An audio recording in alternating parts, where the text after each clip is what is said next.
جو آج prime minister کے بیان کے اندر ایک وہ جملہ تھا کہ یہاں ابتدائی طور پر اب ہمارے اندازے یہ تھے کہ 190 افراد اب تک اس کا شکار ہو چکے ہوں گے، لیکن اب اس میں کچھ تبدیلی آ گئی، 30% کم نقصان ہوا ہے. کچھ اس پہ روشنی ڈالیں، ابتدائی طور پر کیا نتائج تھے؟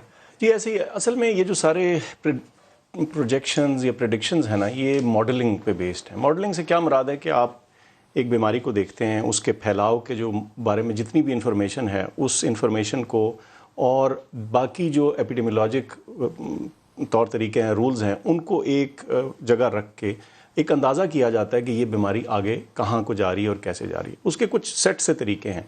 اب اس کو دو مختلف ڈائریکشن سے ماڈل کیا جا سکتا ہے. ایک وہ ہیں جو ایپیڈیمیولوجسٹ ہیں، جو ڈیزیز کو اسٹڈی کرتے ہیں اور ڈیزیز کی ماڈلنگ کرتے ہیں، اور اس میں ہمارے پاس کچھ ماڈلنگ تھی، ڈاکٹر اسد حفیظ اور ان کی ٹیم نے کچھ کی ہوئی تھی. پھر کچھ لوگ ہیں جو ڈیٹا سائنس سے، یعنی وہ ایپیڈیمیولوجی تو خیر ہے ایک سائڈ، لیکن وہ ڈیٹا سائنس سے آرٹیفیشل انٹیلیجنس اور کمپیوٹرز کے ذریعے پریڈکٹ کرنے کی کوشش کرتے ہیں سابقہ پیٹرنز کو دیکھتے ہوئے. دونوں سے جو پریڈکشن تھی وہ کچھ ایک جیسی تھی، اور ابتدائی پریڈکشن کچھ ایسی تھی کہ اپریل کے آخر میں تقریباً 25 اپریل کے لگ بھگ ممکن ہے کہ جو 50,000 کے قریب جو ہیں وہ ڈیٹیکٹڈ کیسز ہو سکتے ہیں.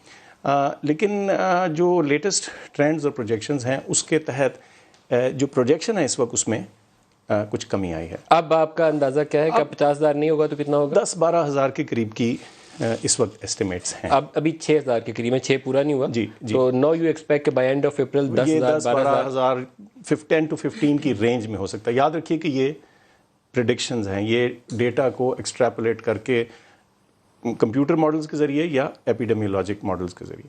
لیکن میں پھر یہ تاکید کر دوں، واضح کر دوں، کیا چیز ہے جس نے اس کو 50,000 نہیں ہونے دیا؟ میرے خیال سے جی جو ریسٹرکشنز عائد کی گئیں موومنٹ پہ اور لاک ڈاؤن نے مدد کی، میرے خیال سے اس میں مدد کی. جی کیونکہ ایک آپ کا جو ڈسٹینسنگ آ گئی، لوگوں کا فریکوینٹ کانٹیکٹ ہوا، تو پازیٹیو کیسز کا جب ایک صحت مند آدمی سے رابطہ کم ہوا ہے تو اسپریڈ کم ہوئی ہے. بالکل جی ایسے ہی ہے، ایگزیکٹلی. اس کو میں I could not have explained it better. بات یہ ہے کہ بیماری پھیلتی ہے ایک شخص سے دوسرے شخص میں. جب آپ نے شخصی فاصلہ ڈسٹنس کریٹ کر دیا لوگوں کی، 1 سے 2 کے بجائے لیٹ سے ایک شخص نے 10 لوگوں کو ملنا تھا، اس کے بجائے وہ 1 کو یا 2 کو ملا، تو جراثیم کو اتنا موقع نہیں ملتا ایک سے دوسرے میں جمپ کرنے کا. تو یہ ویل نون فیکٹ ہے کہ جب آپ اس طرح کے ایکشنز کریں تو جو پرسن ٹو پرسن اسپریڈ کرنے والی ایپیڈیمکس ہیں جیسے کہ یہ ہے، تو ان کی شدت میں کمی آنی شروع ہو جائے.